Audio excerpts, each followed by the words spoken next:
In other notes, Did you get it? victory! Yay! All right. Nice. That cork had no intention of giving you problems at all. We will not now be ranting about corks. It's not wrong. Actually, you know what? That was one of my rants, was corks. Well, You know, one of the things that pisses me off is this, you have to open your bottles movement. You know, when people say, whiskey is for drinking, open your bottles. Don't tell me when I've got to open my fucking bottles. I'm going to do that. I'm not going to tell somebody when they have to drink their wine. I'm not going to say because you collect stamps, you have to post a letter with them. that's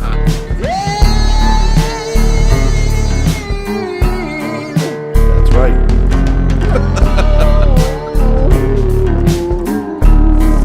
All right. You guys ready? All right. 3, 2, and 1. Hello, Dramfacers. Welcome back to the Colonials. We are here to greet you with warm and open arms, as always. Whoop, whoop. Snuggle, snuggle. I'm Rob, your lovely host. I have 4 lovely lads with me. Mike, Chuck, Angus, and Stuart. Gentlemen, how are we this evening? Fantastic. Fantastic. So I'm absolutely excited to do another podcast with you guys. Been looking forward to it all week. And here we are. Mike, what do you have in the glass? Glass number 1. I love multiple glasses.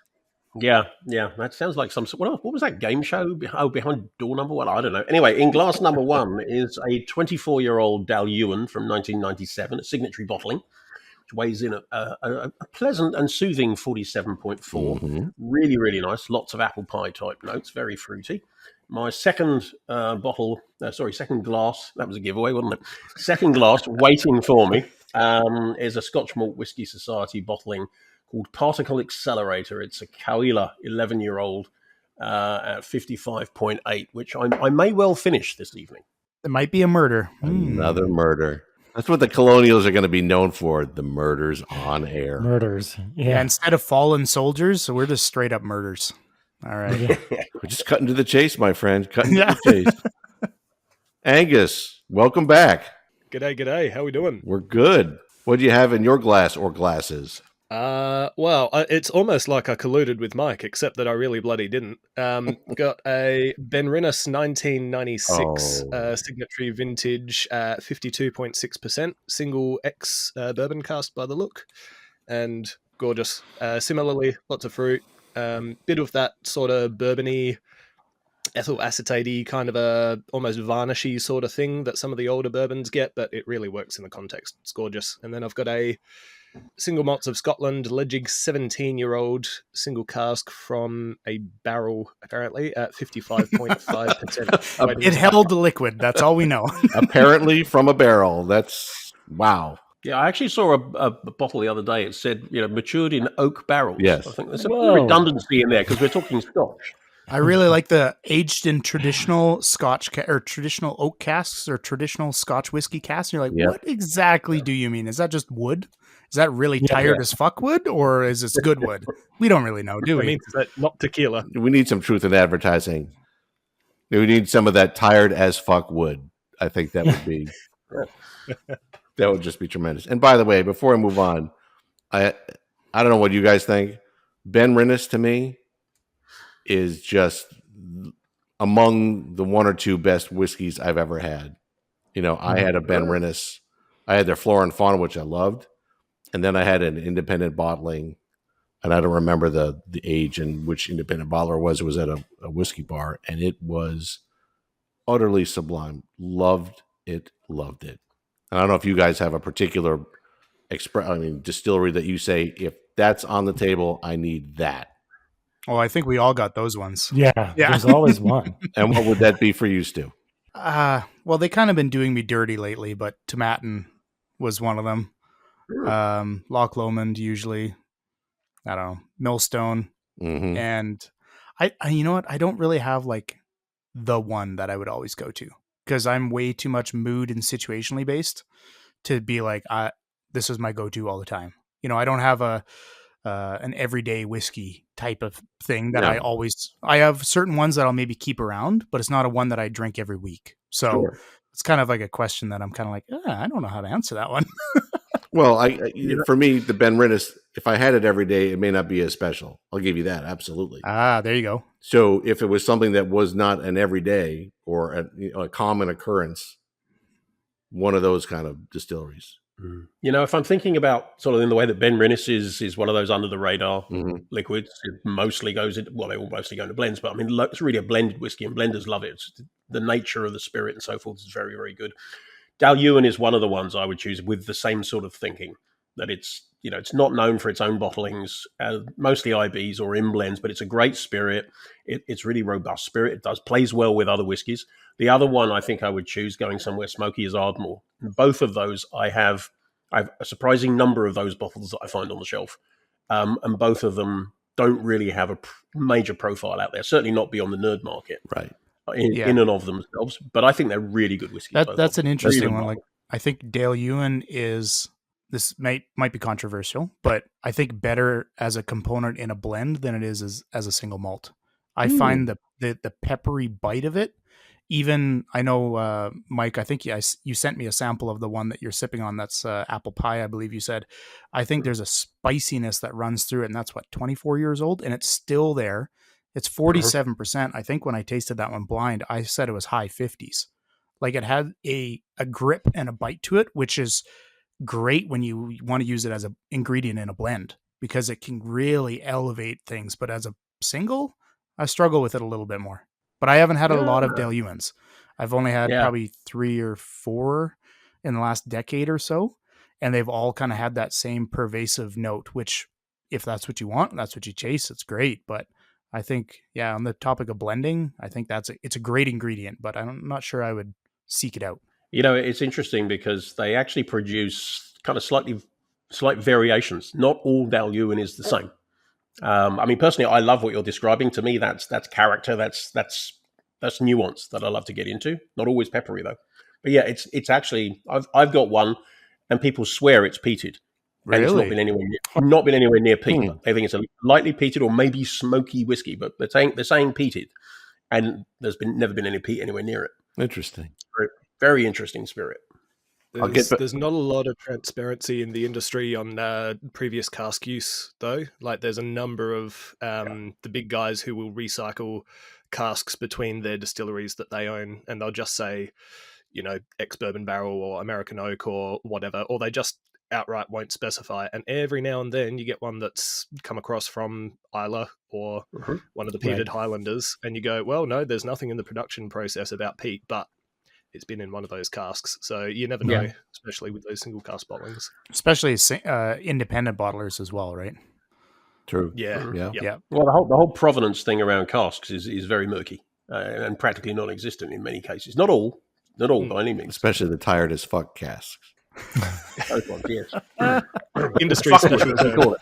It's a new category of wood. It's called fuckwood. Before I get what's in your glass, Stuart, Chuck, any particular distillery that when you see on the shelf or wherever, you say, "Oh, I need some of that." You know, I don't think I'm at a point where I sort of have those favorites that are must buys. I have favorites that I could say exist. You know, Ardmore, sure. Yeah. This long row. Which gets into what's in your glass because we were talking about it before we started. Yeah. What'd you bring tonight? I brought 3, and so I've got the long row that we reviewed a few months ago. Yep. The peated Campbelltown single malt Scotch whiskey at 46%, 46. and otherwise known as, at least in my eyes, candied marshmallows over an open fire. Oh yeah, it's tremendous. Then I brought a Talisker Distillers Edition from 2 years ago, I believe. I think it's a 2022, and so that's 45.8, and it's double matured in Amoroso casks. And Angus, I'd love to know what double matured means.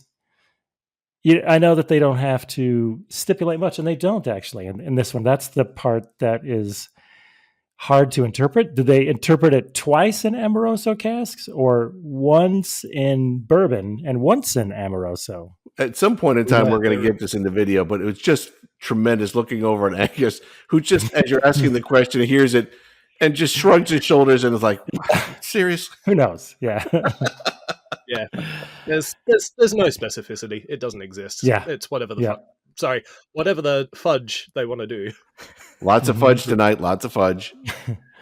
And then the third one I Fudgy brought, wood. Michael, is to, I think I'm going to cash this guy out. One of these. Yeah, this is the Bunnahabhain peated SMWS 10.245. That shed won't paint itself. That is a good whiskey. Lots of tobacco notes in there. Lovely. Not leading the witness now, are you, Mike? Oops. There was no objection. It's fine. It comes in. Move along. Stuart, what do you have in your glass? Or what'd you bring? Or glasses? Well, I've only got one in a glass so far, but I do have a backup. The first one, and this was really coming off episode number 1 of the Colonials, where I was talking about bottles that maybe have went past their prime.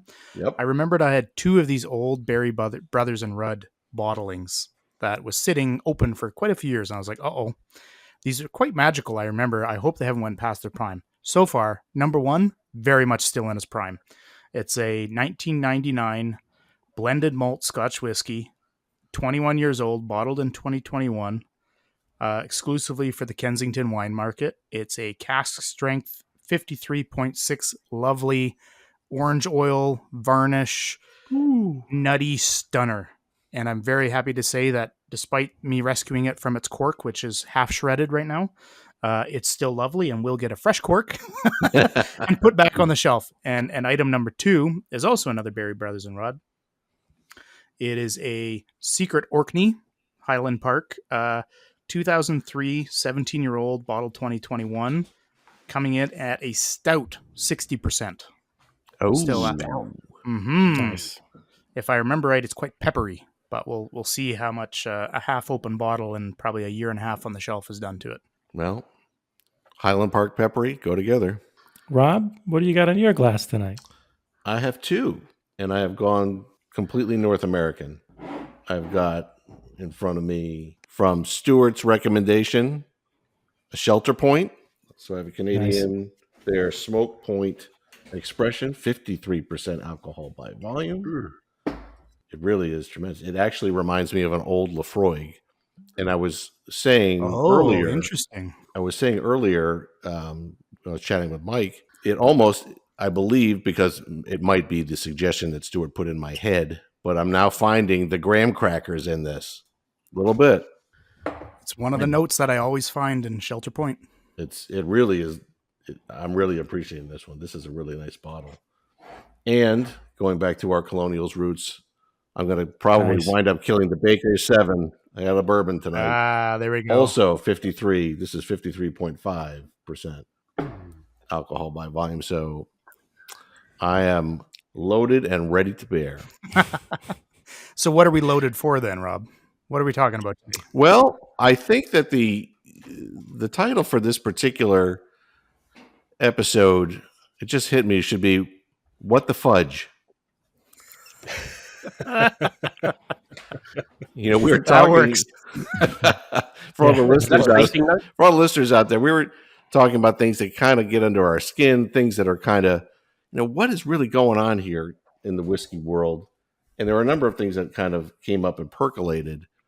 And going back to one of our earlier episodes, someone, I think Adam brought up, said, what do you guys think of Bunnahabhain 12? And all of us just said, it was so good before and it's just fallen off the table. Which gets me to thinking, in the former whiskey loch, because we're certainly in one now, even though some producers may not want to admit it, when they started to come out of the whiskey loch and they saw that this was a money-making machine again, I get the distinct impression that a good number of the distilleries, their owners, overplayed their hand, overproduced, over this, and now we have all of this whiskey, but they also did a terrible job with cask management, etc. I don't know if you guys are thinking that. Maybe that's one of the reasons why so many expressions that we once knew and loved are falling off the table. Now that 10, 12, 20 years have come by, and now we're seeing what's really going on with the mismanagement and the misuse. the Talisker we were talking about, the Talisker 10. Yeah.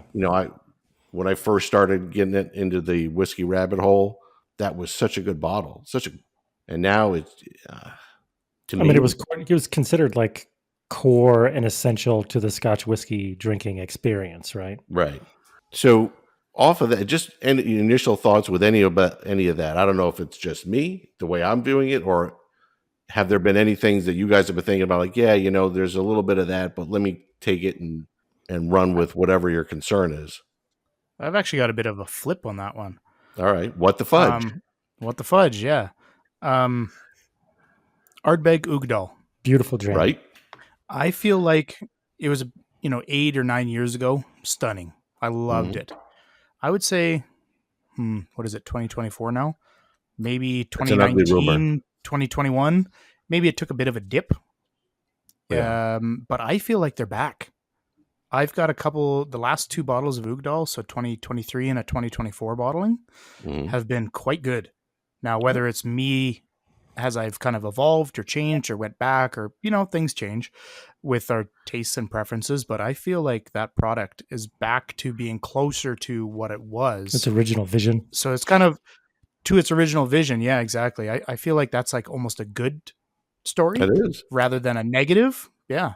Yeah, man. That's the one that ultimately lured me, and I may have sort of like reawoken to Scotch with Aaron 10, and that certainly was beguiling and sort of set the hook. But when I broke open an Ardbeg Ugadal, that completely won me over in an instant.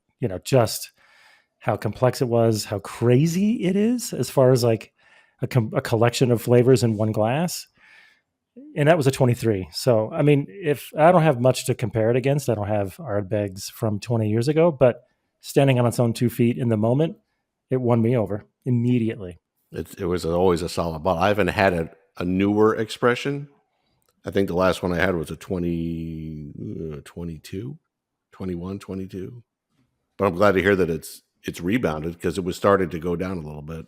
In one person's opinion, of course. Well, nothing wrong with that. But I would agree with your highlighting of Talisker, though. I feel like they've taken a dip and they haven't popped back up yet. And is it right that they're planning on shutting it down for some major renovations? Did I hear that story right? I heard that as well. Yeah. So who knows? Are they going to pull a Glendronach? Then all of a sudden they're going to have like a hidden gap in casks and they're going to have some really old stuff and then have a gap? Yeah. I don't know. Either. Yeah. I guess we'll wait and see. Well, we're sitting on this whiskey loch with all of these bottles and all this system. We see, even though there's so much whiskey more than we could ever drink in our lifetimes, although we'll certainly give it a try. Just saying. I want to pick up on that. Okay, we very casually started talking about a whiskey loch. Okay. And yeah, the amount of production has definitely gone up. But I think, the whiskey loch obviously refers to that period in the 80s when there was massive oversupply of what was a much smaller market. The single malt market was not nearly as well developed. The global market for Scotch was nothing like it is now, and so on and so on. And I'm not saying that there is not an issue here at all, but I don't know. I don't feel entirely comfortable just casually calling this a whiskey loch because that immediately refers back to what is a pretty doom-laden scenario where a lot of distilleries closed down, many of them permanently. A lot of people lost their jobs. It was a serious, serious issue. And I don't think we can take it as read that we're actually at or on the edge of that yet. And I don't know. I want to throw that out there. Fair. What are we actually talking about? Are we talking about a rerun of the 80s into the 90s, or are we talking about something else? Well, slight counterpoint to that. I actually think it's significantly worse. And that's for a number of reasons. Probably the one that occurs most readily is all of the boom and bust times that we've had in whiskey previously have happened pre the modern industrial and tech revolution. So they've all happened in a world sans internet, sans the global connectivity that we have today, and they've all happened during periods of time pre full automation. Mm-hmm. Whereas most of the distilleries that are contributing to the huge stockpiling at the moment, realistically, they're being run by teams of about a dozen people or less. in a It's control room. almost entirely computerized. Yeah, control rooms, massive efficiencies, everything automated. And so it's actually a lot easier for the big guys to scale back or cease production now, because you don't have to lay off heaps of people. Yeah. You don't have to go through a bunch of manual processes to shut down equipment. You can, not at the drop of a hat exactly, but it's much easier to shut down and spin production.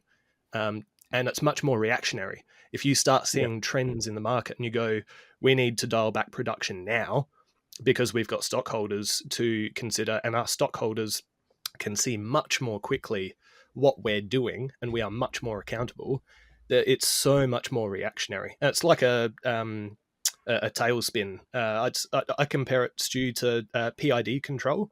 Yep. You've got some proportional input that's not being matched by the integral and differential control, and all of a sudden, you almost get a it runaway. just goes way out of whack.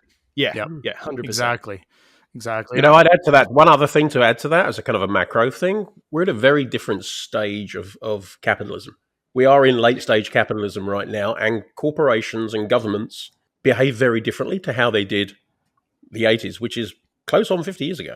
Right. So I think that's another factor as well, which supports what you're saying. And I think another factor too is I think we've got an unprecedented level of global whiskey production, not just the Scotch whiskey loch of the 80s, 90s.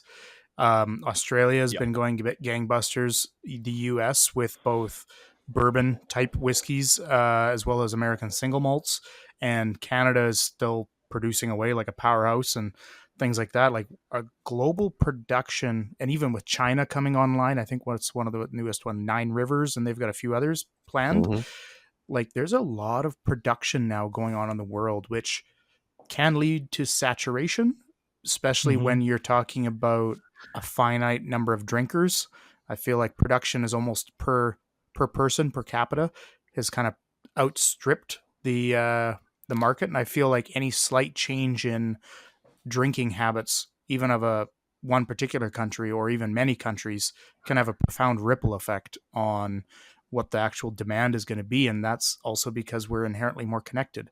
The things that were in vogue, 5 years ago are not necessarily in vogue now, just due to the rapid connectivity of everyone now. Yeah, trends is a really, really good point. You talk about drinking habits too, but there's also other leisure lifestyle habits. And as markets around the world decriminalize and legislate for cannabis, that is taking a lot of disposable income. And it's not just about young people. It's old farts like us eating gummies and all the rest of it. And a pack of gummies is about the same as a bottle of whiskey. And I was talking to a friend of mine who has his own distillery. It's a small operation, produces some really quality liquid. And he was saying one of the issues he's worried about is cannabis consumption, because it's shifting dollars. And it's not just the dollars. I feel like some people, the alcohol is too hard on their bodies. Mm-hmm. So they're having worse reactions, maybe some gut health issues, or the hangovers are getting worse. And they're looking for alternatives for kind of a similar relaxant, I guess you could call it that. And they're turning to gummies. And that's actually been quite a significant movement here, at least where I am, where people are now like, you know what? I'm not going to have 6 beer tonight. I'm going to have 1 beer and 1 gummy. Exactly. And I'm going to sit and watch a movie on Friday night. And you're like, wow, you went from 6 down to 1. Mm-hmm. That's a significant volume change. And young people just aren't as drinking as much, full stop. So the other thing about the publicly quoted companies, of course, is that there's no, the great illogic of capitalism is that even in finite markets, you can have infinite growth, and you have to have infinite growth. The next quarter has to be better than the last quarter, et cetera, et cetera. Mm-hmm. It is utterly unsustainable. And of course, that's what a lot of industries are dealing with right now. Right. They are unable to drive growth. I work in the media space. In the media industry, hardly anybody is, outside of a few very successful, very large entities that are mostly digital. But the traditional media companies are finding it incredibly difficult to actually create growth of any kind doing what they do as businesses. So they're just trying to balance the books as best they can by basically taking cost out of the business, to your point, Angus. And there is nowhere to go if you're a publicly quoted business when you're in that state. Unlike if you are smaller, yes, you're going to be dealing with different challenges, but you're not accountable to the abstract world of capitalism, which is based on a fundamental logical fallacy. I've said it a number of times, and I will continue to say it. In biology, we call an infinite growth in a finite system cancer. Sweet, that's a cheery note. So what you're saying is it's basically dependent on nerds like us to buy yet more whiskey to help keep the industry afloat. There's a weird thing too, where like I think Diageo now has, maybe I might be misspeaking. It might not be Diageo, but a big brand I came across in a press release lately was they have their own new line of non-alcoholic beverages. Mm-hmm. So, a traditional alcoholic beverage maker accommodating the market and creating something that suits the younger generation's needs of, NA type beverages, and it's, they're going to explore that avenue to keep revenue where they hope to see it or whatever. But it's interesting how you can play both hands in the same market. Yeah. Well, look at the cigarette companies. Absolutely. Nicotine patches and Lord knows what else, vaping and so on. They're all in the same game. Yeah. Well, as we sit here, and I take your points to heart, Mike, that it may not be a lock, and I'm not saying it blithely, and I don't certainly want to see anyone lose their jobs. But there was, in the last 6 months, there have been some press releases about distilleries who have, either cut down production or stopped production. And I don't know how many of the really little distilleries, the mom and pop shops who are just trying a local foothold, what they're doing, if they're being able to survive, and just trying to see the forest through the trees. Where are we going from here? How did we get here? How do we get out of it? Or are we getting out of it? I think there's still money to be. Sorry, go on, Angus. No. I'm ruminating. Please go for it. I need to collect thoughts. Right, I'll give you air cover. Thank you. Look, I think there's still money to be made in this game. It's booze after all. And even in the most dire of circumstances, people continue to find a way to buy booze. But I think the ones that are most at risk in any situation of the type we're talking about, and frankly in any industry, this isn't unique to whiskey, are the ones who are overextended in some way. Mm-hmm. Whether or not they've got massive legacy investments which need to be fed at a scale which may not be sustainable, or whether they've got the wrong kind of stock laid down. I think those businesses that work at a smaller scale, that are more nimble, that have multiple revenue streams. And Ardnamurchan, I think, is a really good example of this. One of the reasons they've been able to do well is they're owned by an independent bottler. And they've taken a much more flexible and fluid approach to how they've built their business for the Ardnamurchan business. You've got Adelphi, got a great track record of putting out really good bottlings, lots of different distillers. They've been very good as a bottler, forget the distilling side. That has given support and different source of revenue for Ardnamurchan as they've come through. And I think one of the smartest things they've done is about the way in which they've engaged the market. They've behaved like an independent bottler. Most distilleries are very, very protective of their liquid until they get to this 10-year point and beyond, when they say, okay, fine, we're now controlling this. We're going to bring this stuff out. Historically, that's what happens. You don't see the 5-6-year-old releases, and they don't get traction if they come out. What Ardnamurchan have done, they've not only brought out early liquid, which has been surprisingly impressive, and a lot of people like me have take on what they expect from a young whiskey now. And your question earlier about what stuff do you have to buy? Yeah, I see a new Ardnamurchan come out. It's like a reflex. I have to buy it. They've got me well and truly, full disclosure. But they've also, not only have they produced lots of single cask bottlings, exclusive bottlings with other people and all the rest of it, and built the beginnings of a core range, you have so many touch points with that brand through other independent bottlers. North Star, I think Little Brown Dog, a few others. Loads of them have come out with stuff. Single Cask Nation, loads of them. And that's given consumers lots of very positive touch points with a new brand, not always at the expense of Ardnamurchan and Adelphi, because other people have been buying that whiskey, incurring the cost of bottling it, distributing it, and so on. So I think they stand as a very good example, not only of a distillery, a young distillery producing decent liquid, but of a business that's been very fleet of foot, very agile, hasn't stuck to the traditional ways of building a new brand in this. And I think the businesses that are able to operate that way whether they're distillers, wherever they sit in the mix, they just innately stand a better chance of weathering the storm and getting through the other side and being able to make money as they go. Yeah, and I think it's actually even the small guys. So the small guys are that are maybe have been successful for 5, 8, maybe 10 years. And let's just say pick numbers. They're running a single 1,000-liter still. They just upgraded to a dual 2,500 or a dual 5,000-liter still. Like they have put all their futures onto the one chip, and that one chip is the whiskey bubble not actually happening. And those are the over leveraged small guys that just don't, they've, their balance sheet is too far tipped the one way that they can't recover. Right. And I feel like those ones are actually probably the ones at the biggest risk. The medium guys that maybe are trying to go up to big, it's not a big deal. They probably got enough stock. They got enough things that they can, maybe sell some stuff and slow down things, but they'll weather it. The big guys will totally weather it. They'll just make less money, but whoopee shit. And it's the small guys that are trying to make the jump just at the wrong time. Chuck, for example, I know that you've got your toe firmly in the pool of American Scotch malt. Yeah. Single malt, excuse me. Yeah. And the American single malt scene is growing, but, I don't know, when you've talked to some of the distilleries and their owners and the master distillers, it's a different game outside of the UK. Just trying to get traction with name recognition, trying to get, moving their product across state lines, trying to promote their product. Yeah. This distribution completely, is such a frustrating. The headache that I've heard them describe is, I don't know, it would be hard to work in the industry, to be in the States and to try and navigate 50 different regulatory requirements. Like none of them are straightforward. None of them are alike.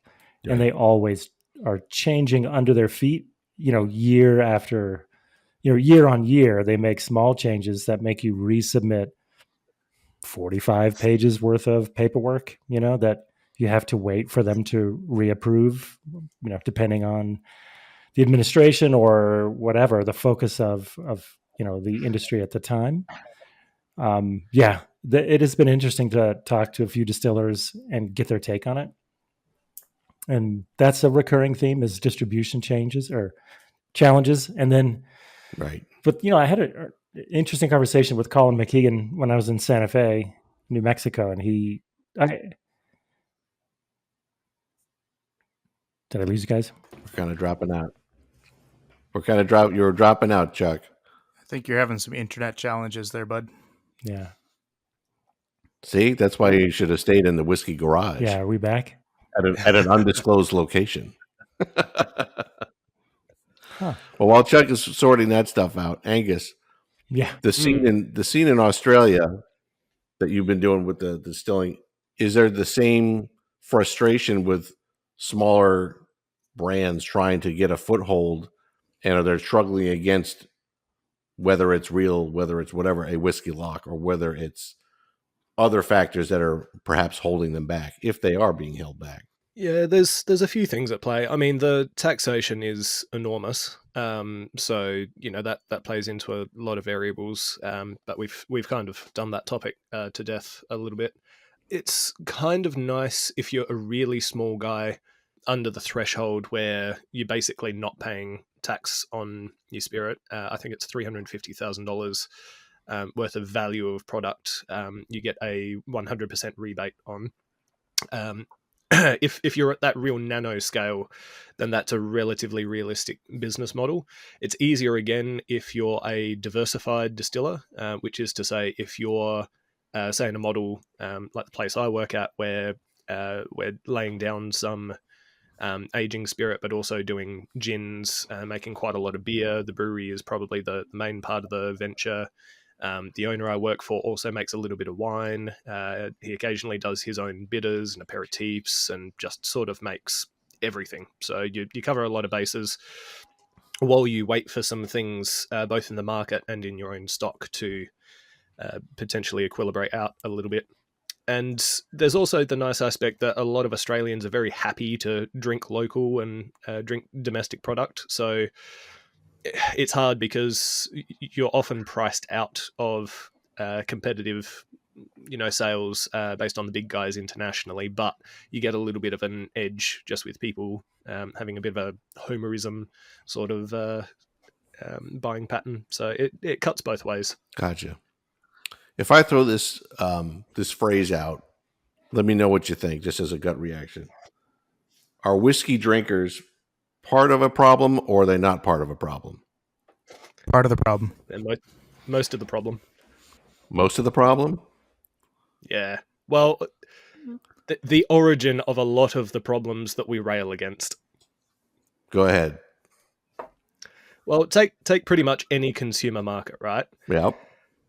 It's if you break down the levels of consumer, the vast majority are always by structural definition going to be in the beginner to intermediate phases of consumerism, right? Mm-hmm. So a lot of people don't really understand the product, how it works, how it's made, all of those sorts of things, and they're in the exploratory phases a lot of the time, and that's great. I mean, being a consumer in that stage is wonderful. It's like absolutely right. It's the honeymoon period of any sort of hobby. Oh yeah, and that's where some of the most excitement happens.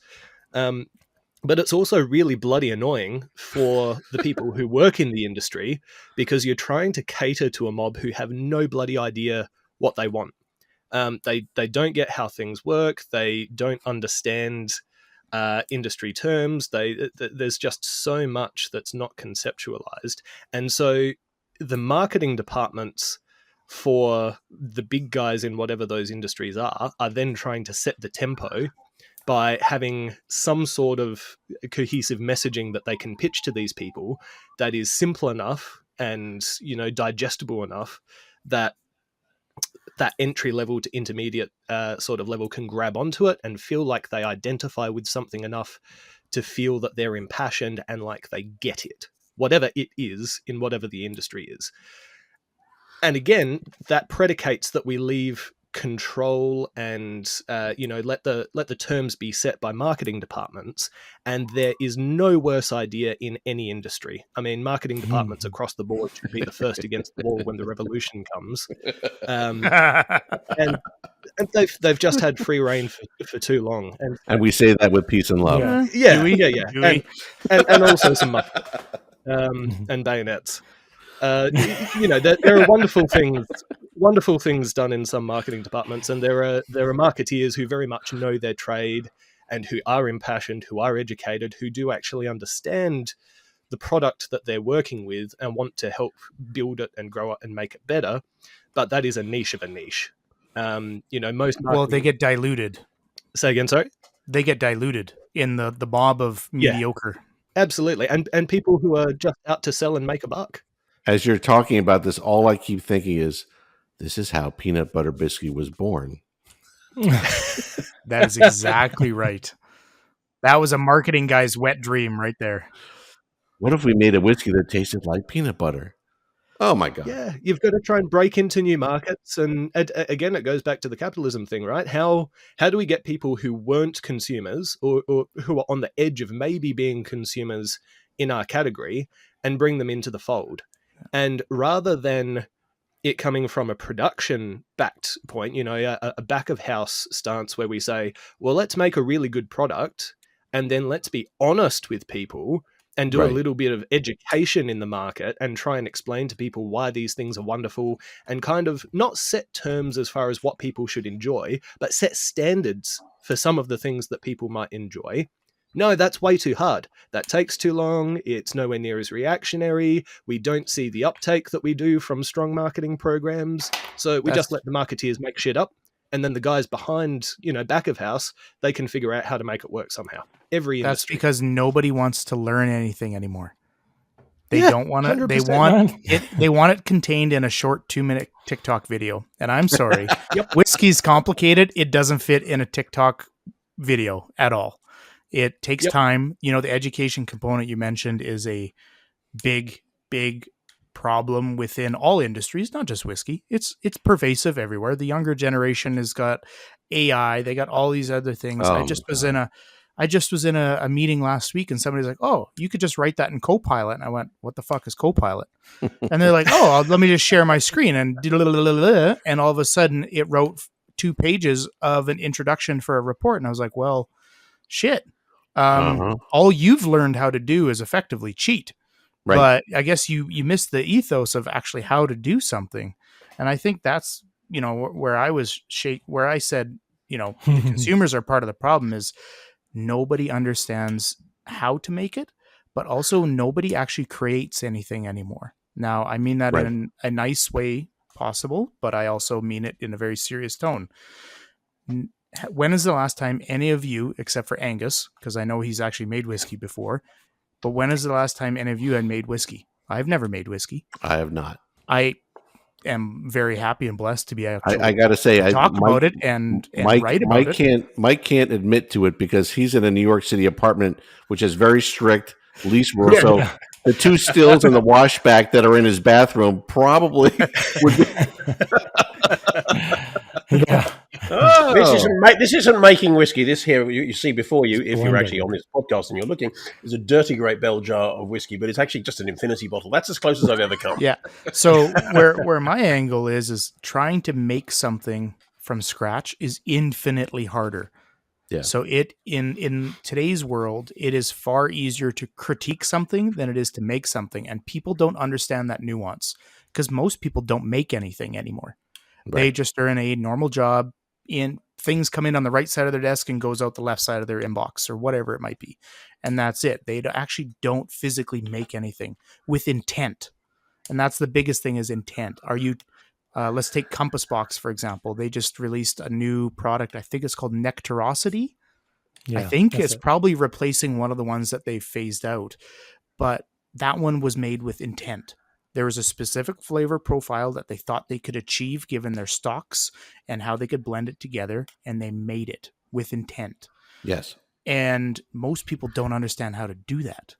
That's the biggest problem. So when you get up on our soapbox, and we do this at Dramface too, we bang the drum as this whiskey, whether it's an official bottling, blend, single cask, whatever, we say, you know what? It's a 4 out of 5. It's shit.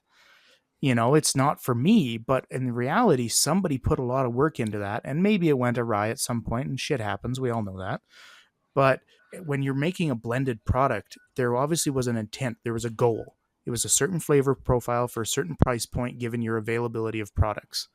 And I think we need to have a little bit of ownership, not just as the casual drinkers, but also us in the sphere of reviewing things, with understanding the level of effort that it took to get there.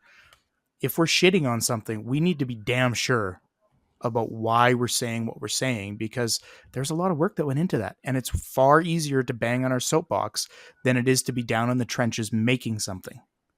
And we also need to acknowledge that it's shit for us in our personal experience. What goes in my mouth is my reaction to all of that. And for somebody else, it's fantastic. And I think that's another thing where you have to be responsible as well. And that's what we always position these reviews as whenever we do them. This is our personal take. And it's highly subjective, as we said before in one of the other podcasts. Right. And, the score that I gave one whiskey, I've only given one whiskey a 2 out of 10. I don't think I've given one as a 3. So do I have that one? What's that? Did you give me that one? Now that you mentioned, yes, I sent you a sample. I said, "You sure you want this?" I felt like Adam. I want to keep it so I could give it to people I don't like. I love Chuck. I mean, he kept saying, I want to know what really bad tastes like. I'm like, are you sure? I don't want to give this to you, but okay. Here we go. Yeah. But getting back to it, even in that, I didn't take any joy out of writing that article with regard to saying that it was a 2, because to your point, Stu, and I made a very deliberate point in that to talk about the master distiller and all the things that he's done that I could find, the effort that he put in, the studying that he did, because you're right. He did something that I've never done. He did something with intent. The fact that I don't like it, I made very clear, but I have no doubt that perhaps there may be other expressions that he's done since that may be terrific. I don't know. But you're right. I think sometimes it gets to be a little cavalier, just to, for lack of any more polished way of saying it, just to crap on something for the sake of crapping on it. I mean, Stu and Angus, you guys made a lot of huge. You guys said a lot, and you made a lot of very, very big, significant points. And Stu, your point about social media, TikTok, and videos, and all that kind of stuff. Yeah, I mean, that's indicative of a whole shift in society. There are so many things now that we all have opinions on, Right? absent any knowledge.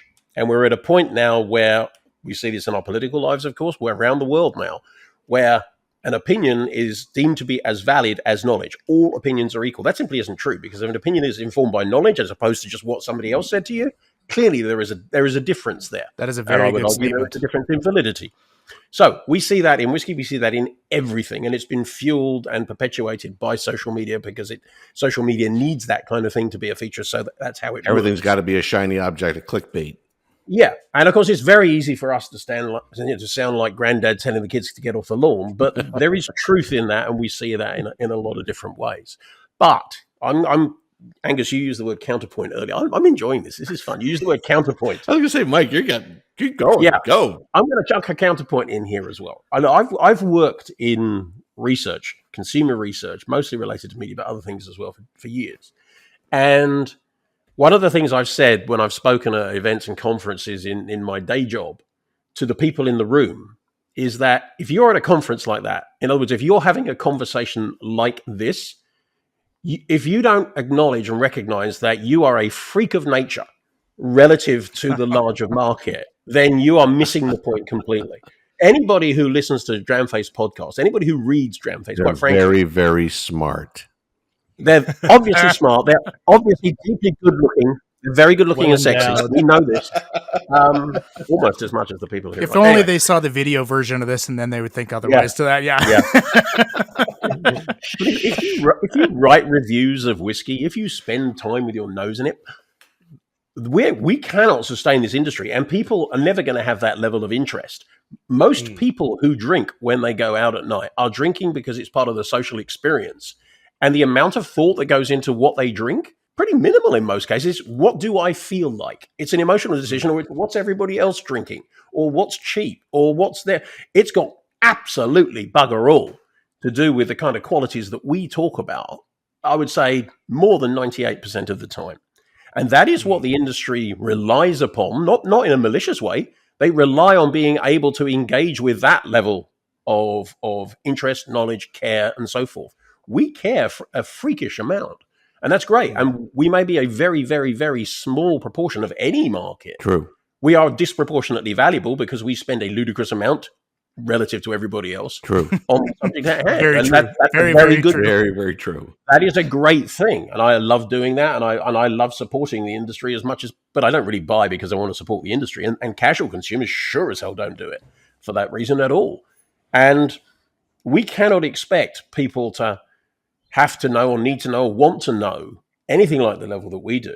And I think, there's a lot of crap marketing out there, and there are a lot of people in marketing, just like there are in every other walk of life, who are mediocre. But there are a lot of people who are really good too. And they actually, I'm not standing up for marketing for whiskey specifically, but the whole process of understanding consumers, what motivates them, not what should motivate them, but what does motivate them, if they're motivated, is it's kind of a science. There is a lot behind it. Unfortunately, of course, the core goals of marketing within a capitalistic system is to get as many people spending as much as possible on the product as often as possible, and then finding other ways to get them to buy it more often. Correct. That's really what it boils down to. Right. But there's a lot of science behind doing that. And again, I come back to the point about publicly quoted companies. They have no choice but to chase the largest amount of dollars in the most aggressive way that they possibly can. Otherwise, their share price gets hit. The CEO loses his job. Somebody else comes in and they try and do it all over again. So what we're talking about is obviously it underpins all of that, because you're still talking about how do you have quality product that actually is, resonates with consumers and so forth. But the bulk of what consumers engage with is never going to be of the standard that all of us are drinking now. And it's never going to have as much care and attention around it. And I think that's kind of a shame, but it is also a commercial and social reality. But no, I'll shut up for a bit. No.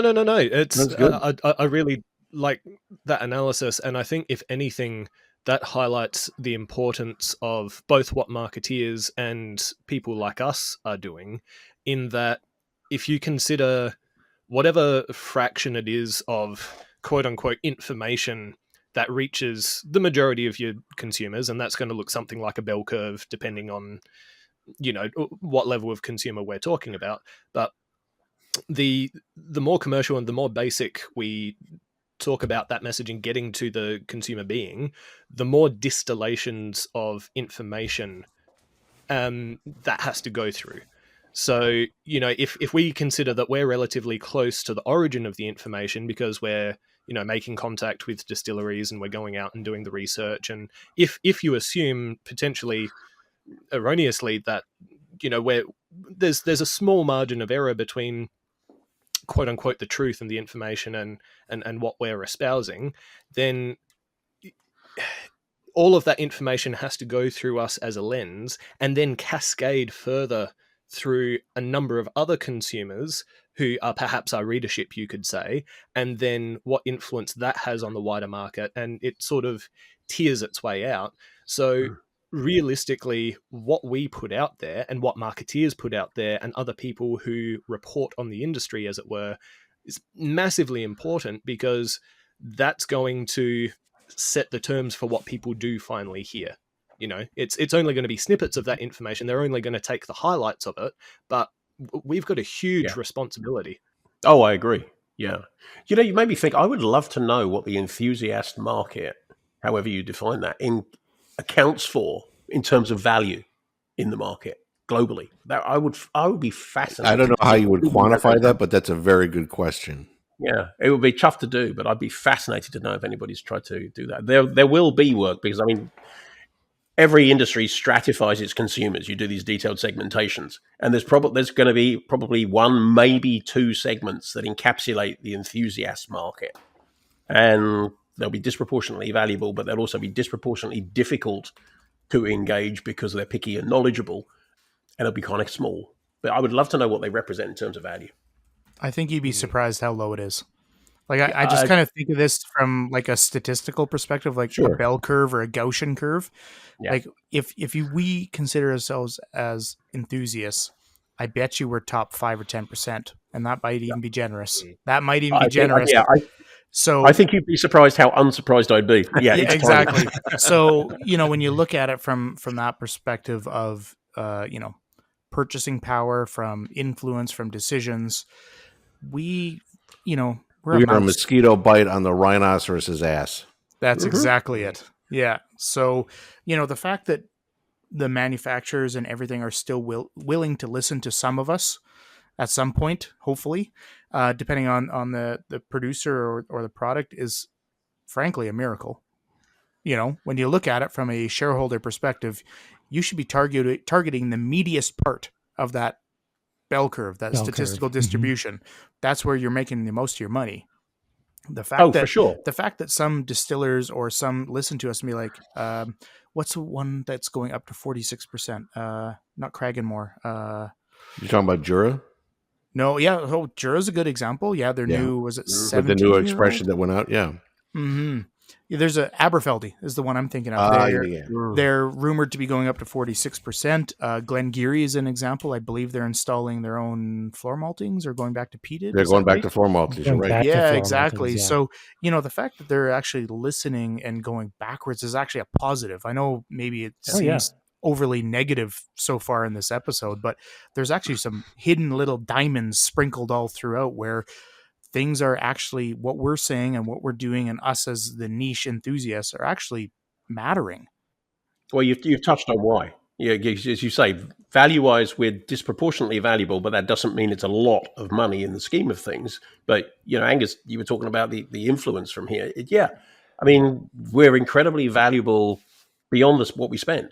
The enthusiast market is a great learning base, and often it shows leading indicators, leading trends for what's actually going to happen, where people are going to go. And we spread the word. We because we're enthusiasts, we're those boring people that witter on about the subject of our enthusiasm, just like, you know, stamp collectors do, because we're passionate about it. Exactly. We become unpaid de facto advocates for the stuff we care about.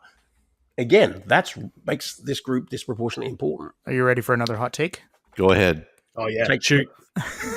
Well, I don't know if it's going to be that hot, but But I you just can't lead in with a hot take and then say, no, well, I know.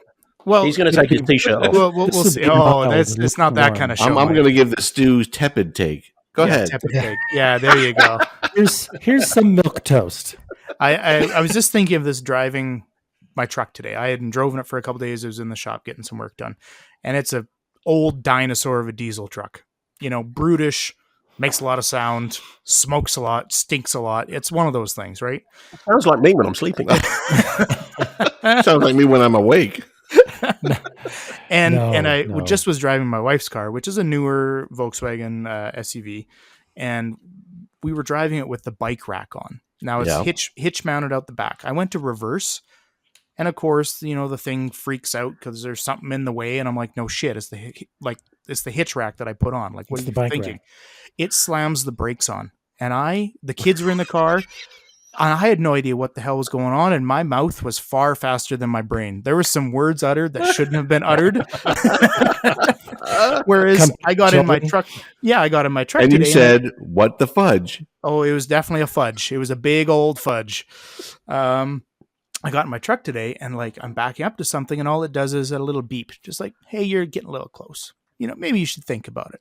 And I actually was thinking about it in relation to distilleries, because I think that Waterford, which is one of those industries or one of those distilleries, run with a control room.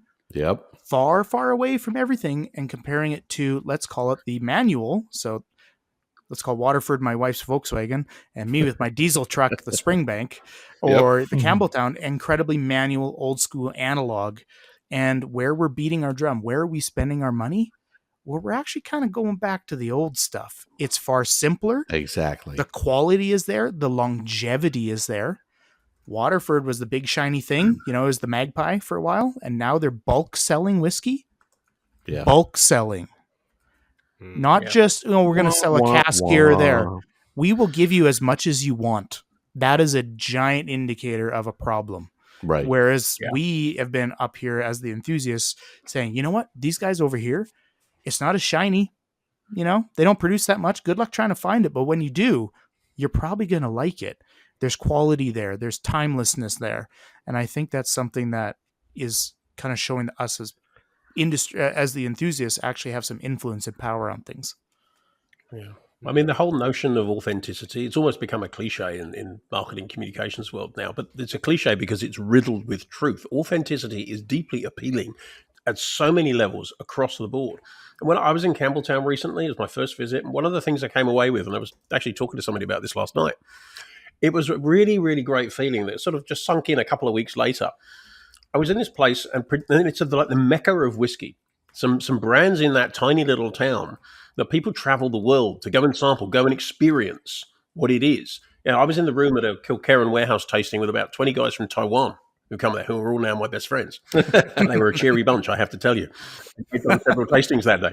But what I came away with was this great sense that this was just an artisanal craft industry, a really authentic outfit, really approachable, agreeable, just ordinary people like us doing their best to make a really good product. Right. And you think, wow, this is like, for so many people, this is like the best of the best in a global multi-billion-dollar industry.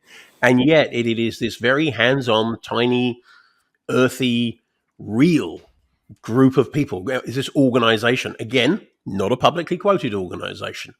Not an organization that's completely in control of what happens to its product around the world, which is, I'm sure, a source of consternation. I know it's a source of consternation there because of the way people juice prices. But it's a great example of that authentic, hands-on, real people doing a real thing that resonates and succeeds. And that's exactly what Stuart says, that someone or some entity is creating with intent.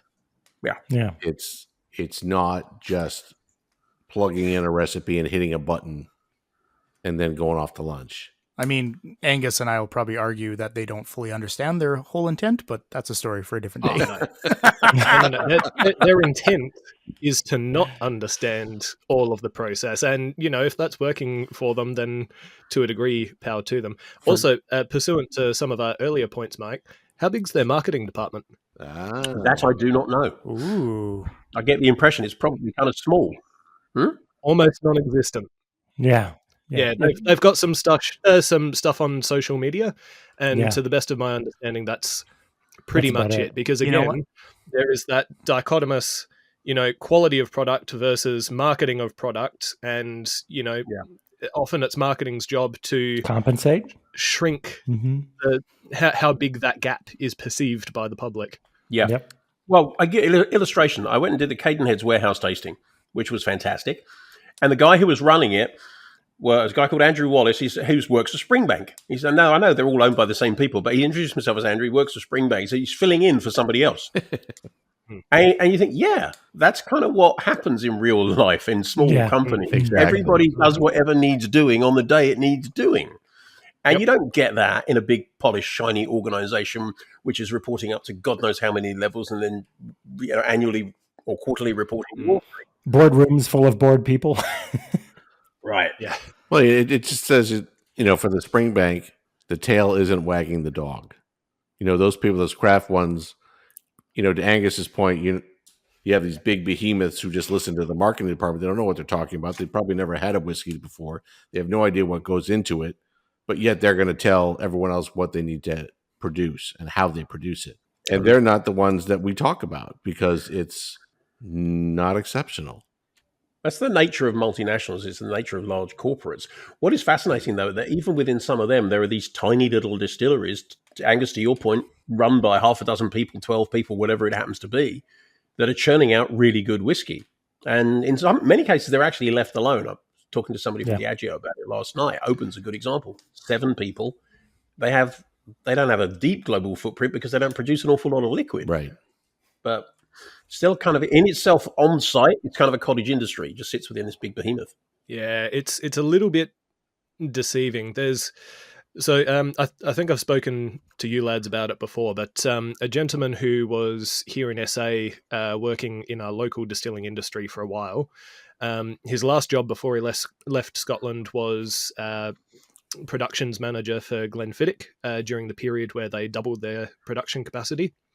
And he's just gone back to Scotland to accept the role of head of production for Lefroy. Oh, yeah. And I was very lucky to have some quality conversations with him while he was here local. He attended my whiskey club and, got to catch up for drinks on a couple of other occasions.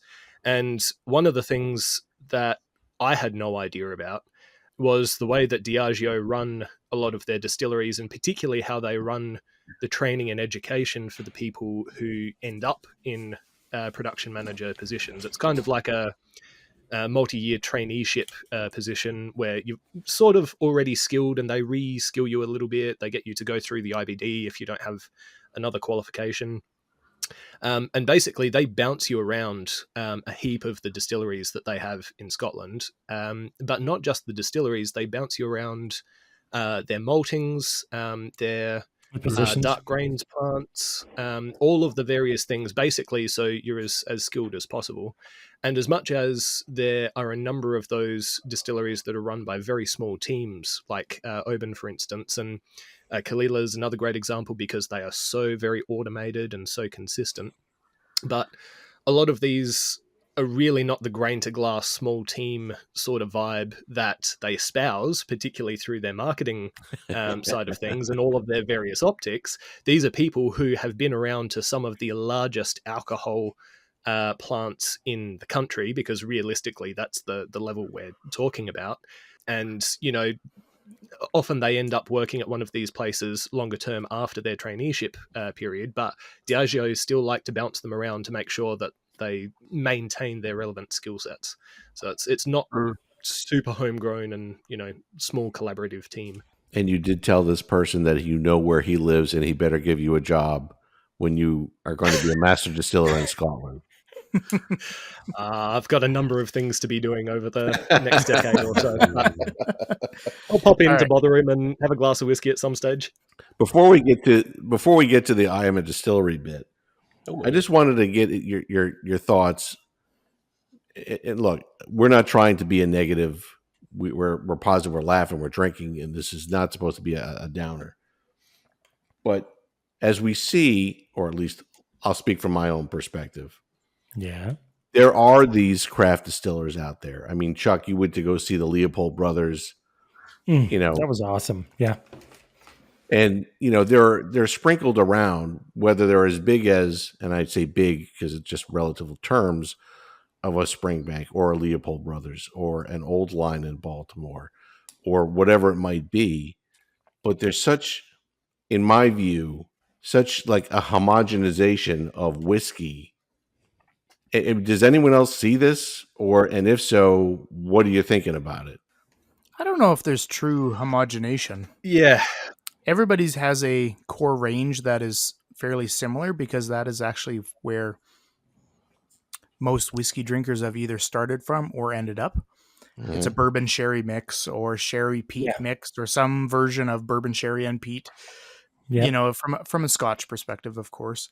Right. I think it's what the distilleries do on the fringes is what matters. Because speaking of the bell curve again, where we're the enthusiasts off on the tail end of it, the enthusiasts want something light, sweet, and drinkable. You think the enthusiast wants something light and sweet, or the rookie? I meant the masses. The masses. Yeah, okay, yeah. The rookies that are just getting started, or Yeah. So, when you think of it from the perspective of production, you have to be a certain amount homogenized because that's where the drinker is. The volume of the drinkers are. Mm-hmm. Yeah, it can't be too crazy. You can't have your core spirit be outlandish, right? It needs to be something that's approachable, so that when your first time customer walks in the door and says, "Oh, I'm just driving into town. Can I try a whiskey?" You basically present the welcome mat, and it's very approachable. It's very, very welcoming, and it gets them started, right? You hopefully have the opportunity to develop a relationship, and that, like to your point, Rob, is going to be a fairly homogenized version of a whiskey that isn't too much sticking out in any direction, but shows quality. Maybe it shows. Hopefully, maybe it shows a little bit of character and intrigue, but nothing that would be like, oh wow, yeah, I can't stand this. Well, it's got to make you want to try something else. Correct. Yep. Have another one or try something else. That's its function. And then you go, oh well, what does port cask finished mean? And then you go, oh, you're gonna love, if you like fruit, you're gonna love this, right? And then the rabbit hole starts. That's what they're hoping. Yep. Yeah, you can exist as an outlier with something weird and funky as your core offering, but only if you have the business plan, the resources, and the strategy to actually support it. You can't fall into that or do it accidentally. In the same way that people who basically develop their plan on how whiskey was during the pandemic are doomed to fail because that was an aberration. Yeah. You've actually got to have the plan that supports it, and it's got to be a very robust plan. I guess, I do admit I had it wrong a little bit. Maybe Laphroaig does play into their esoteric corner of the whiskey universe where they embrace the iodine, so to speak, or iodine. And so you're right. It doesn't have to be as approachable as possible, but I think oftentimes that's the card that gets played. What were you going to say, Angus? Sorry. Angus about to say something about homogenization. Yeah, so from my view, the homogenization is actually much deeper than just necessarily what the consumer sees or maybe what the consumer perceives. It's as intrinsic as the production. If you want to optimize pretty much any set of processes that are bound by some shared parameters, then as you converge towards optimization, you also must converge towards similarity of output. It's very, very rare that you see a truly optimized system where there is significant differentiation in those processes. So, it might be things like turnaround time for washbacks. So, the industry keeps their fermentation periods to say in the 48 to 70 hour period by and large, because that's about the time span in which they can say, yeah, this one strain, usually M1, of yeast that most of the industry uses performs well within this time band. We get all of our wash nice and dry, and we get enough of all of the various characteristics that we expect people to expect from Scotch whiskey. So, that's the band that we're going to look within. And, we crush our grist to this and that because we get the best extraction out of this particular mash system, which is the system that gives us the best extracts for what we can afford without doing a major upheaval. Right. We keep our cuts within this band because it gives us good returns for our energy expenditure, and it's we've balanced it with all of our energy returns and heat exchanging systems, and whatever level you want to talk about. And even with something like, say, Lafroig and a bunch of the distilleries on Islay, if you want to talk about peat profiles, yes, there's absolutely variation in peat profiles even when you use the same peated malt from Port Ellen Maltings until recently. But fundamentally the peat, the way that they're going about doing the peating to get that malt has changed drastically from traditional times, because it is the most effective and efficient way of getting a peated product. It used to be the malt was actually dried with the peat. That's not done at all anymore. Really? The actual drying process until you get to the break point is done with hot air, because that's the most efficient way of doing it. And Right. burning peat at the temperatures you need to effectively dry, doesn't give you the phenolic compound range that people are looking for in high efficiency peated malt. They pause it at that break point where it's only the free surface moisture left, and then they blow cool peat smoke through it from these completely different setup kilns to what they had back in the day. Because again, they're not looking for the same temperature outputs from those kilns. They peat until they achieve the satisfactory level of ppm, more or less. They're still bound somewhat by that free surface moisture on the grain, which is why people like Beds Malt for Octomore have to then re-wet the grain to keep it more so they can continue the peating process. And then, once they've got the ppm they want, they turn the hot air back on and they finish drying out the malt. Now, you can still get plenty of variation in the whiskey that's made with that malt, depending on where you take your cuts and, how you manage fermentation and yada, yada, yada, zillions of other things. But the reality is there is an entire subsection of peated whiskey out there that exists as historical bottlings from before this became standard practice that most consumers have no idea about anymore, because this one standard method is so efficient and so effective that, why would we ever do anything different? So everyone's doing the same thing. With the exception of, to my knowledge, Springbank. So I don't know that that's necessarily how they run their kilns, because they're just sort of doing things the same way, and they're not looking for heavy peating except for their long row stuff. Most of the time they're kind of doing this moderate peating sort of thing for their Springbank bottlings. But I haven't actually seen any of the data on the bed thickness or temperatures they're running or any of that stuff. But my understanding is that it is not as efficient and therefore not as homogenized as what's happening in most of the other peated maltings out there. Which gives you a wider range of flavors, which is more of a heterogeneous mixture, not a homogeneous mixture of flavors, Absolutely. of compounds, Exactly. of everything leading into the new make, of everything that'll come out after maturation and oxidation as well. Yep. Yeah. So actually, I have a question for you, Angus. This Highland Park that I cracked, it's been probably, like I said, a year and a half since I last had it. Sulfur. This one has got that matchstick. I'm a bit of a sherry, sulfur canary. I pick it up quite easily. I have a very low tolerance for it. I like it up to a very, very little tiny bit. And this one is like teetering right on the edge. And I'm wondering, I've only really encountered a lot of sulfurous stuff on older casks and less so on the more newer, modern, perhaps more seasoned type of casks. Where does that sulfur come from? Yeah, it's such a good question. I want to know the answer to too. It varies quite a bit. It varies quite a bit. So was this bottling out of some sort of a sherry cask, or has it seen sherry? It was a sherry butt. Sherry butt. Okay. Yeah. Obi-Wan Angus.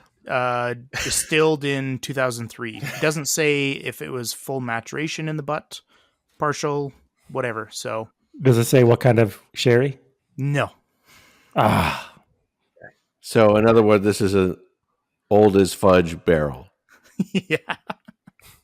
Yeah. Potentially. Yeah. So Highland Park is one of those distillates that for me, there's always a little bit of that organosulfur character coming through from the distillate. But I don't think that is the primary sulfur note that a lot of people are detecting in a lot of their bottles. I don't have any facts or figures for Edrington and Highland Park and any of that side of things. But my feeling is that a lot of the casks that they would get for, say, something like Macallan or, some of their other streams, I'm pretty sure it is Edrington, right? I'm not talking out my butt on this one. Oh, No, you got it right. Edrington. Yep. Okay, cool. My feeling is that But you can talk out of your butt on this podcast whatever you want. It's fine. anise. We all do, for God's sakes. Except for Mike, who's very serious. Oh, yeah. Deeply. My feeling is a lot of the casks that would go to some of these other distilleries for their big sherry profile sort of stuff that don't get deemed adequate to go towards those big sherry style projects have probably been shunted to Highland Park historically. Because, I mean, there's a sherry character in a lot of what they do, but not a heap of their bottlings, or at least the ones that I've tried, are overladen with those sherry characteristics, depending on what kind of cask you get. And I think a lot of the poorer quality casks they're getting, maybe somebody's done sensory on them and gone, yeah, there's a little bit of a taint here. But hey, that kind of fits in with the modus operandi and the profile of what we expect for Highland Park. So I really like Highland Park, but typically out of bourbon or other American oak casks that don't have that cask sulfur taint. Because to me, there is a significant sensory difference between the sulfitic aspects that are coming from the distillate, which are, in my opinion, quite nice. That sort of yeasty, sometimes sourdoughy, sometimes into fishy kind of end of the spectrum, but in a really nice way. It almost reminds me a little bit of Kilkerran if it was a touch dirtier. Yep. Versus the stuff that's coming out of the sherry casks, which is that real struck matte, shrubbery, like elemental sulfur rather than the complexation with other organic molecules. And I think a lot of them are from memory derived from protein catabolism and degradation reactions and whatnot, and then a lot of that carries through in the distillate. Yeah, so I swear I didn't plan it this way. I swear I didn't, listeners. But the first one that I poured, that 21-year-old blend and malt, is from Berry Brothers, was rumored to be a Edrington blend. And so this is both Edrington products, and there's no sherry taint, sherry anything, not even the faintest hint in that other one, which would be your other components, less so Highland Park, of the Edrington stables. So it's interesting you say that maybe it was kind of a bit of a sorting exercise where, Highland Park's distillate could hold up to this a little bit more. Let's send it north. Keep it going up to Highland Park. Yeah, right. Let's be clear, there is no worm tub involved at Highland Park, is there? Not from No, I don't think so. so. No. Yeah, but I believe there is, which is sometimes a source of a little bit of sulfur. A la Craig Ellicky. Yeah.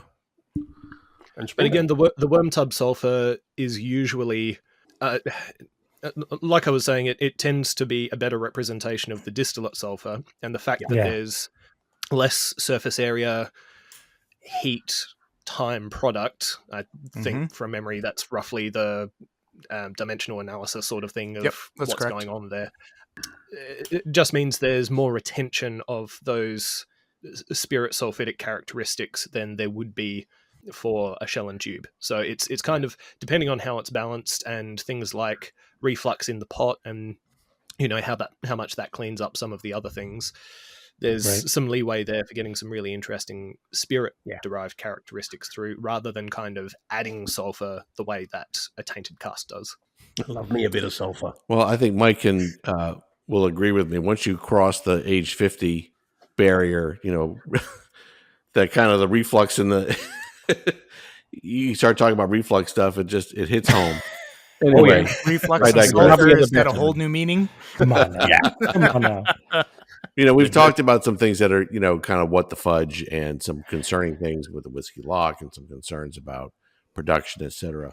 But guys, what distillery for you guys has you excited and optimistic for the future? We've gone down this little lull, but there are some gems out there. But what for you guys are the things that keep you optimistic about whiskey going forward?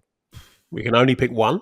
I'm not limiting you to one. How many you? Whatever like inspires you. Easy. Go ahead. Well, I'm going to leave out Springbank because it feels like really obvious because it is genuinely exceptionally good. In fact, everything that comes out of that's stable. That's a universal gimme. If it's that good, there's no problem in saying it. Then Springbank it is.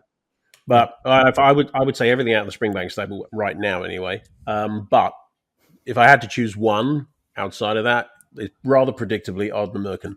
I think what they're doing is astonishingly good. I slipped in another beverage here before I got to my. I was just going to say I saw you go away, and there was something that was very dark. It was very dark. It's last year's Ardnamurchan Sherry Cask release, which is their first Sherry Cask release. Yeah, it's super good. 50% ABV. There's somewhere between about a third and a half of the casks are peated. They're all sherry. There's one PX cask in there. The rest of them are a mix of Spanish and American oak, Oloroso. It's a glorious whiskey. But my problem, because it is a problem, is that I haven't yet found an Ardnamurchan I didn't want to rub all over myself. It's glorious freaking whiskey. So that would be the one that gives me the greatest hope for my whiskey future. And frankly, if I could only drink... I often ask people the question, if you could drink the liquid of 3 distilleries for the rest of your life, not one bottle, but the liquid of 3 distilleries, which would it be? And we're narrowing it down here to 1. Right. Sure. Well, you can say how many. It doesn't have to be 1. Well, Ardnamurchan would definitely be there. And yes, I would choose Springbank. And I'd probably choose Kilkerran after that. Well but said. Ardnamurchan is, to answer your question, is the distillery that makes me most excited about whiskey going forward. For good reason, yeah. Chuck. Yeah. I'll go with one of a bit of a really small, really craft. It's that Hinter House we talked about at the very beginning. And I pulled up while we were chatting. That's out of California, you said? It's out of they're out of the Sierras, which is kind of a cool thing. They're at elevation. Mm-hmm. So they make one run of American single malts per year. It's 46%. It's but the great thing is Angus, I think before we recorded, we were talking about like the mystery behind this Talisker maturation, right? It's got all the fun stuff you want. It's got a little bit of peat. It's got a little bit of sherry. It's got it's 45.8%. So it's basically a good presentation. But there's still there's some, marketing speak that obfuscates what really is in the bottle. There's a lot of just marketing hullabaloo that is literally just nonsensical. I mean, it reads well, but it doesn't mean anything. But Hinter House's latest single malt this year that just got released is something interesting. I think they kind of took a page out of Glenmorangie's Signet and they decided to distill Baltic Porter malt bill from a local brewery. Did you say Baltic Porter? Yeah. Mm-hmm. Interesting. Yeah.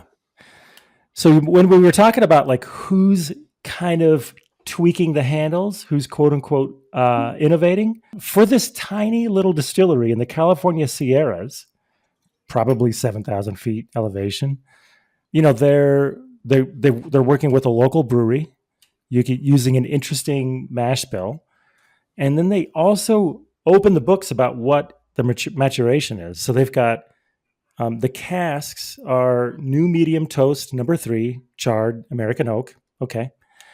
And then they finish in ex-bourbon American oak, which I think is a plus for them. That's a good move in my book. Mm-hmm. They age it at least 18 months. So at least kind of what's behind it. And then, so they kind of give you an idea of what you're buying better than the average distiller. And so, I'm going to go with Hinter House American Single Malt. That's the one that has me pretty excited for the future and feeling optimistic. Nice. That's interesting. Angus. Circle back to me if that's all right. I'm still formulating argument a little bit. I think I've got a distillery that want to shore up my argument. Fair enough. Stu. See, I was planning on cheating here. That's okay. I was really hoping I was going to be last. So we're all ranting we're all ranting and bitching about AI and stuff, and here you are like, I'm gonna cheat. Well, if you're not cheating, you're not trying. But I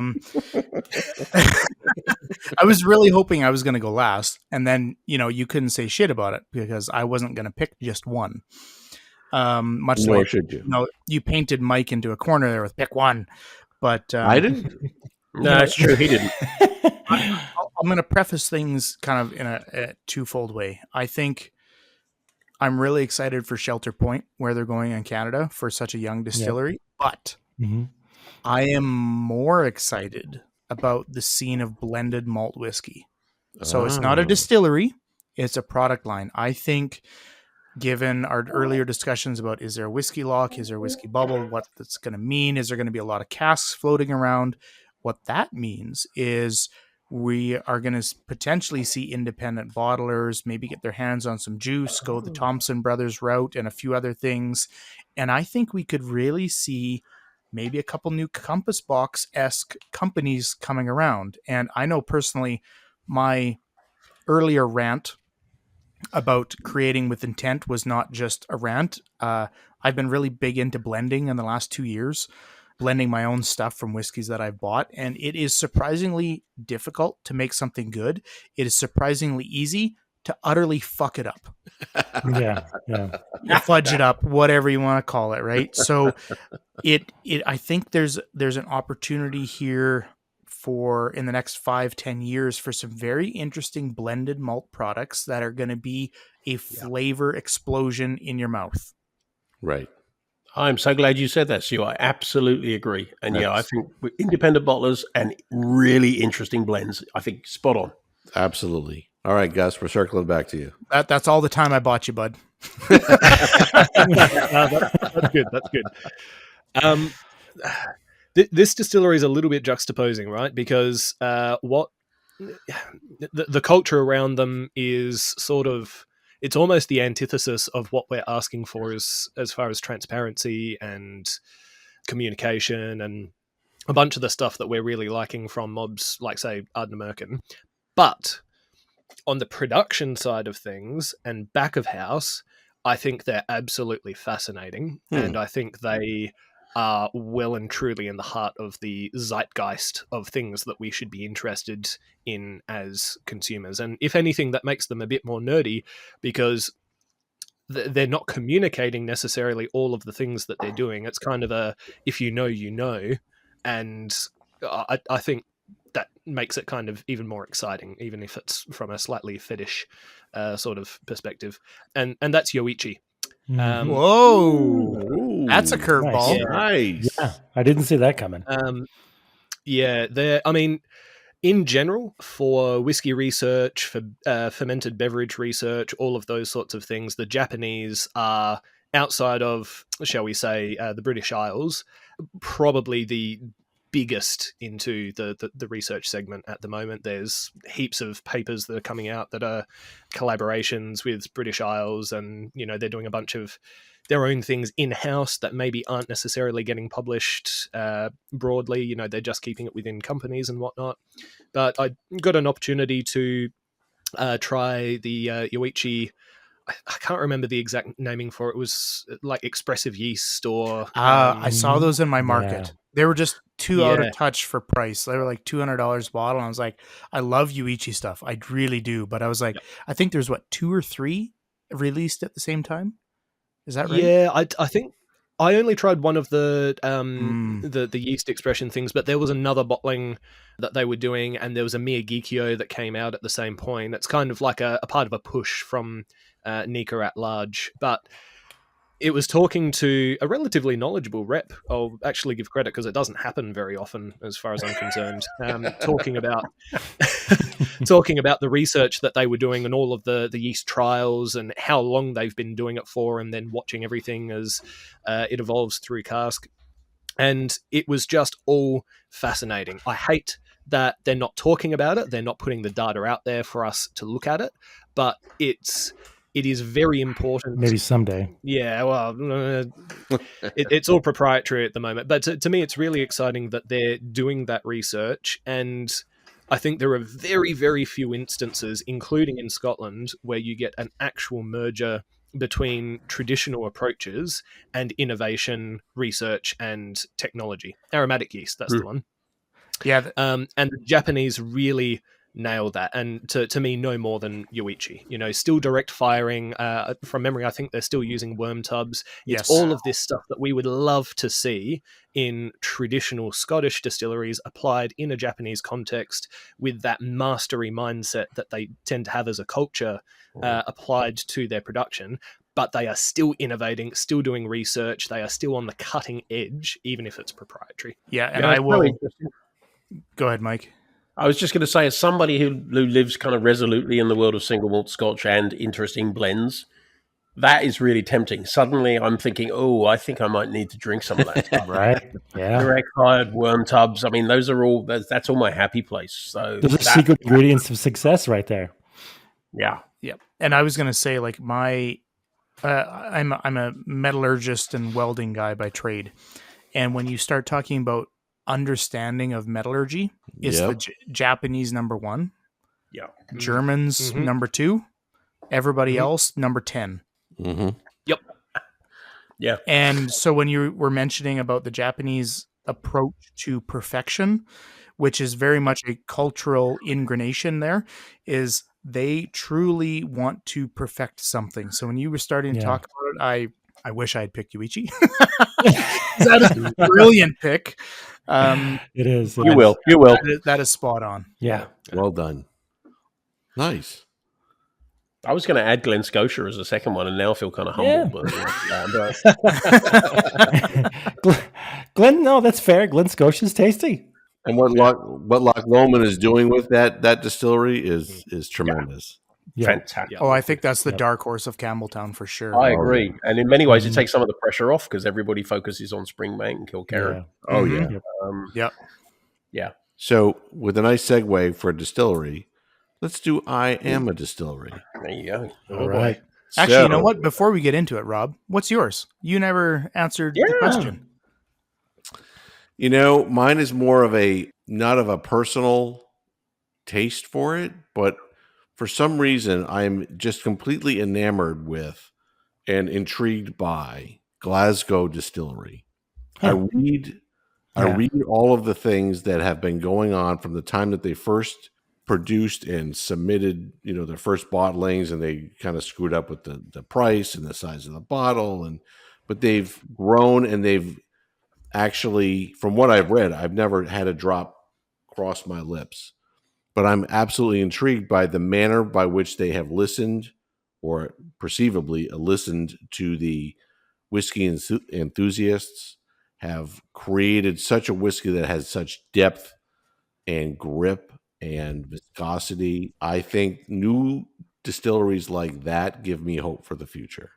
And that's cool. Yeah. I particularly hope that at some point in my life, sitting here in North Carolina, and I will not go on that rant again because I beat that dead horse 20 times over, I will find a bottle of Glasgow Distillery liquid in my hands at some point in the near future. Yeah. If memory serves, is it Glasgow that's also doing the collaborative work with Harriet Watt? It may be. I don't remember off the top of my head. I don't know. I haven't seen anything about that. Yeah, I'll look it up after this, but I think they were, if it is them, I think they were submitting some new make samples for evaluation and a couple of other bits and pieces, but I'm really not sure. I could be completely talking out of my ass on this one. Again, welcome to the club. It's a perfectly decent way to communicate with the world. I do it often. Fair. So we're rolling into I Am A Distillery, and I believe Mike, from episode past, in which he grabbed the crown. Yeah, those are totally random freaking guess. I cannot believe that happened. But you stuck the landing. I prefer the phrase "grabbed the crown." Okay, I'll take that. Yeah, he grabbed the crown, and now it is his time to produce and to relay his I Am A Distillery. Mike? Right. Now, didn't Roy get this on the UK podcast like the first first clue or something. Oh yeah, You got one of these. It was just somebody said the date that it was actually opened, and he said, "Oh, that was the Talisker one." Yeah, the That was right. bullshit. Yeah, so I'm kind of Angus. Pressure's on you, dude, because you've established you're a smart fucker. So it's kind of like I read about yeast and bacteria and copper, and I have no idea what's going on in the world. Pop culture. But ask him about Angus yeast is and a bacteria. hermit that we all want to have as a friend. There you go. He's a boy. All right. Amen. Okay, brother. so we all start off with the first clue, which I don't quite understand, but it's I Am A Distillery, and if anybody wants to guess at this point, by all means do. Now remember, last time I did that, I just jumped in with, I think I said Glengoyne, but I'm not going to do it this time. I'll let someone else stand in the breach if they wish. We should always do it, actually, so that somebody says Glengoyne every time somebody says I Am A Distillery. Eventually it'll happen. Yeah, that's like 1 in 1,000. That's a lot of episodes we got to do. That's true. That's true. Clue number 2. All right.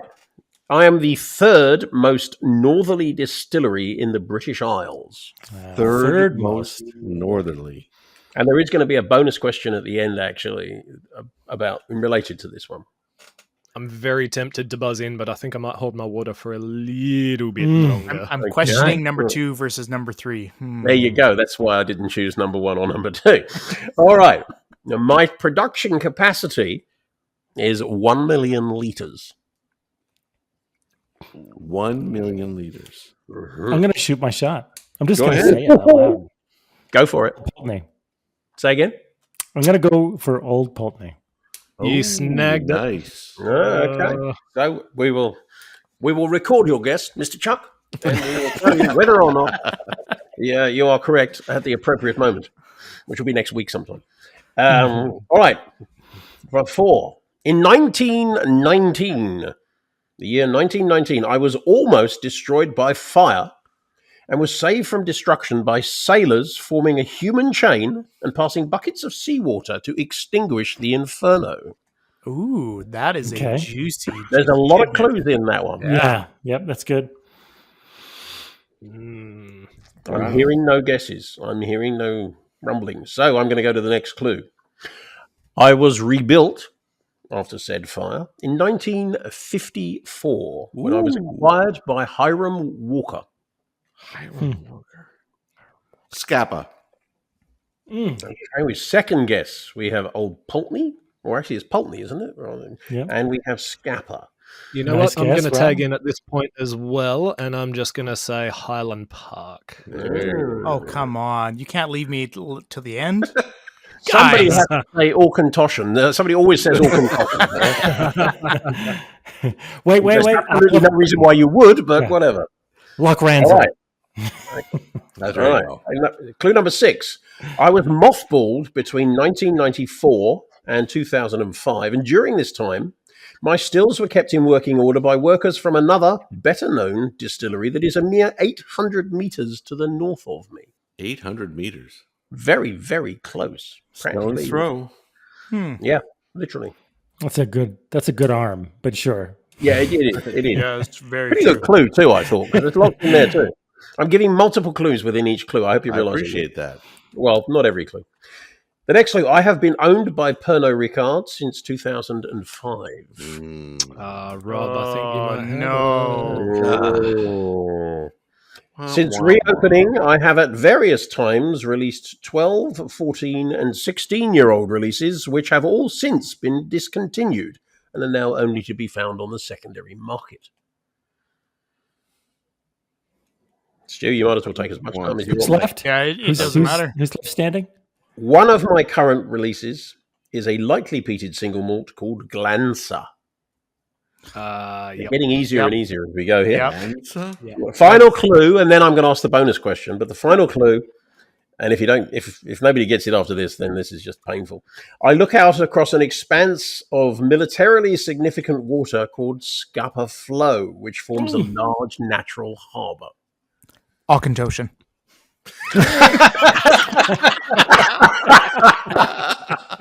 there used to be a game on BBC Radio 4 back in the UK called Mornington Crescent, which was the name of a tube station, subway station.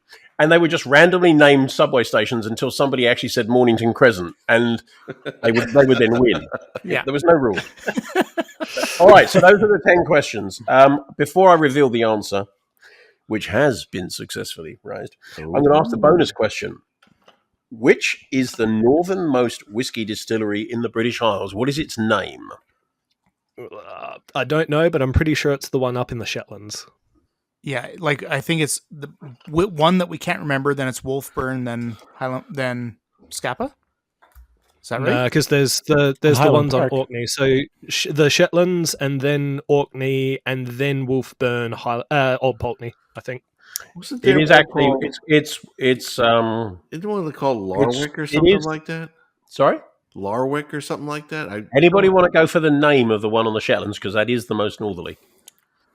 It's owned by the Shetland Distillery Company, but it has a name. It is Saxa Vord.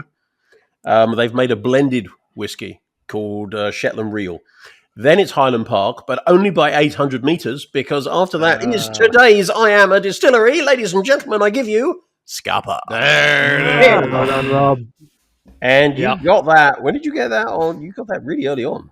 I think it was Like number 8 or number 7? 6, I think. It was the early. mothballed one, wasn't it? It was the one about being mothballed and 800 metres from the other one, which is 800 metres south of Highland Park. God I damn. feel so accomplished. Well put done. this on my Well resume done. now. I'm really impressed. Nice one, gents. So the next time I'm in court and the judge rules against me, I gotta say, "But judge, do you know about Scapa?"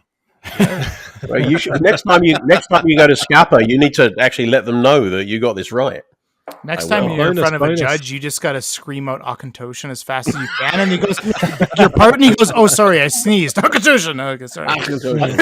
I had a stroke. I need to be relieved from court. Bonus fact for Scapa.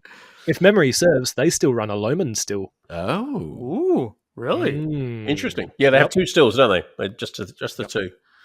Their wash Very still, I'm pretty sure it is. They run Lomond, and then I think they've got a standard pot Actually- still for Spirit. Oh. You're absolutely right. They do run a Lomond still. I Okay. was reading that earlier today. How does that work within the Scotch whiskey regulations? blah blah blah regulations. No. But like, does the first, like the wash still have to be a pot still? I don't know specifically what the regulations are because it's a Lomond. I believe technically they might be able to run it without actually like utilizing the plates and just sort of have like the structure add reflux. I don't know if that is how they run it or if that changes the regulations or anything, but that's a really good question. Somebody should go interview Pernod Ricard and then have absolutely no feedback because it's Pernod. Yeah. Well, I actually assuming think- because they fit under the single malt Scotch whiskey that it must qualify.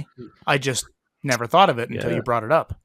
Yeah, Angus, I'm going to ask you the question that must be on the lips of every listener to this podcast at the moment. What in God's name is a Lomond I was just still, gonna and how is say- it different from anything else? Yeah, quick description. Yeah. Partial rectification. It's not a full column still, but it's got some of the features thereof in the next section, and it's still run as a batch still rather than Continuous. a proper column still is run continuously, where it's just got not an infinite wash supply, but it's constantly fed cyclically from fermenters, and it's always run at a steady state. Versus a Lomond still, you still have to take cuts off it because the ABV changes progressively over the distillation. And Okay. but yeah, it's basically a pot still with plates in the neck. So, Great. Mike, Okay. that's the still you have in your bathroom, right? Absolutely. now I know. I use it as a shower. But, you know, Oh, that's the Mike That's must. quite an invigorating shower you got going on there. it'll be very cool. You realise this is probably going to be the first Dramface podcast that actually lasts a week. Gentlemen, I raise a glass to you. Cheers. Chin chin. Cheers, everyone. Enjoy. Wonderful time. And we'll catch up next time. We'll do a cheers proper. Take care. Lunch out. Okay. So I just realized these pepitas have an amazing sound.